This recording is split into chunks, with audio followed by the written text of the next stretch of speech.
Born in 1936 to an Italian migrant family, Ronald Dale Barassi grew to love Australian rules, eventually signing with Melbourne in '52. Barassi crashes in, leaving bodies in his wake. He would play 204 games for the Demons and a further 50 for Carlton, creating a fearsome new position, ruck rover. I just could not get over the type of person he was, a most competitive beast who hated to be beaten. He was a powerhouse in his team, and there were not many players of that ilk and size that could burst through packs in those days, and he really took the game to another level. After winning 6 premierships as a player, he went on to collect 4 more as a coach. Healy off, Ellingworth on. Bloody weak as piss. He demanded his players give everything. Now, if you bloke think I'm stirred up, you're bloody right. You're a bloody fierce in your desire to do it right. You do it. Ron Barassi was larger than life. The mere mention of his name would send a tingle down your spine. And when he spoke, you hung on to every word. And when he glared at you, you just trembled, just froze. But we all loved him and we all played for him. Down by 44 points at half-time in the 1970 grand final, Coach Barassi demanded his Carlton side handball and play on at all costs. It secured them a miracle victory, the match tactics hailed as the birth of the modern game. What is in fact the secret of motivating people? There are all sorts of motivation things, I suppose. Fear is one, challenge is another, pride is one, love is one. A good coach, the same as a good manager of people, uses them all. Don't look at me like that. How many kicks have you got? That's the answer to everything. Possessions. You give me possessions and I'll shut up. An AFL legend, Barassi was named in their Team of the Century. He also has a place in the Sport Australia Hall of Fame. An innovator, Barassi was instrumental in expanding the sport nationally. His legacy, eternal. He was such a great human being. We never should forget that. Ron was a great teammate and above all, a great friend. Look, he was the most humble, gracious, modest man you'd ever meet. He was a behemoth of a man. He was iconic in every aspect of the word. He stands tall and above everyone in football. But he never allowed himself to be that when he was in your company. You spoke as an equal, even though if you're talking to him, you weren't. Everybody knows that Ron Barassi is a legend, but he's legend with a capital L, spelled in the most beautiful writing you could ever spell it. Barassi, a legend. Ronald Dale Barassi was 87.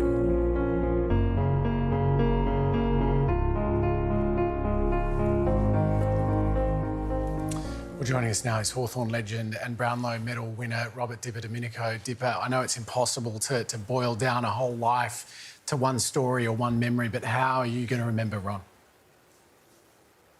Ah, what a character, and what beautiful words have been said by people all around Australia, around the world.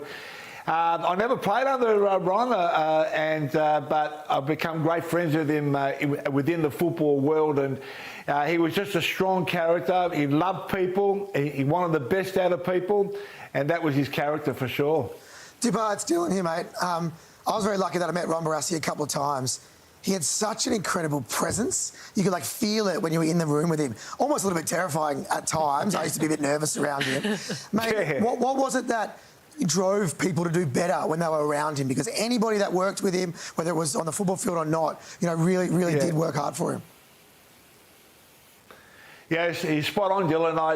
I had the opportunity of doing Kokoda with Ron on his 70th birthday. He invited 8, 9, 10 people with obviously Ron chairing it, and had Simon Crean and also people in that, Paul Little and John Bertram. But he was a leader, and he just wanted to show people that he was just a strong character. And around him, he just wanted people to know success. And that's what he had in Melbourne. That's why when he went to Carlton, captain coach aside, and then you can't even drop yourself then, can you, Dylan? But, to captain and coach and then go to North Melbourne and turn that club around. He just wanted success for people.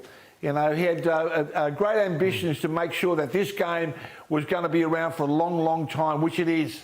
Dipper, he was kind of a man from a different era, but also was thought of as the inventor of the modern game. Just how different is football because of him? So different. I mean, the handball game and possession game, or the ruck rover when he went into the middle, things like that. But also, he was always looking overseas too for people who could play our game. And obviously, the Irish now are very strong; they're embedded in our game. And that's because of Ron Barassi, because he looked over there years and years ago. And I had an opportunity going overseas with Ron. I was in Israel, of all places, and in Jerusalem, and I was coaching a team, 16 Muslims and 16 Israelis together. And I'm thinking, oh my God, he found out that I was in Israel. He came over, he had his words to say, but he loved the game. He wanted to make sure that everyone knew about our game. Didn't he didn't he buy a pretty interesting souvenir while he was in Israel? Oh, Sarah, he's such a funny man as well. Like, sometimes you think, what? I mean, let's celebrate his life, right? But he's an atheist, right? Yeah. And we go to a souvenir shop and we go in there and there's, and we said, now, Ron, just calm down, mate, because he loved all the things around him. And being an atheist, I thought, the last thing he's going to buy something, within the Israel situation. And anyway, he ended up buying the Last Supper in platinum. It was like 7 foot long in platinum. And they also bought a backgammon board, ivory. Anyway, we walked out with everything. And the first thing I did, I turned around and the two shopkeepers were hanging up clothes for the summer, and they had Hawaiian shirts on. It was the biggest souvenir they've ever sold in their lives. So I said, look, they're off to Hawaii, mate, Changing lives. Hey, before we let you go, lots of calls at the moment to rename the Premiership Cup the Barassi Cup. What do you think of that? I think it's a great idea. I think anything we can do just to remind people who Ron Barassi was. And unfortunately, Cowboy Neil today, Kevin Cowboy Neil, a beautiful man for St Kilda Football Club. And I know that Ron and EJ Wetton and Kevin were having a few beers upstairs. I think if we can change anything to make sure that Ron Barassi's name is going to be around for a long, long time, let's do it. And let's celebrate a great Australian, and a beautiful person.